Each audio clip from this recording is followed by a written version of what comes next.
Gempa Turki sebabkan ribuan orang meninggal dunia.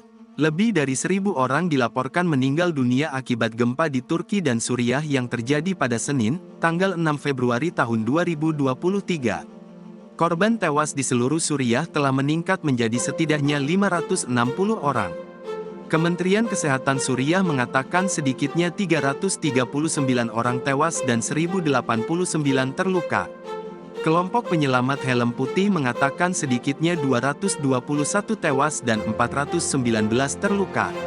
Di Turki, 912 orang tewas dan 5.385 terluka, kata Presiden Turki Recep Tayyip Erdogan dalam pidato yang disiarkan televisi pada Senin, dikutip dari Al Jazeera.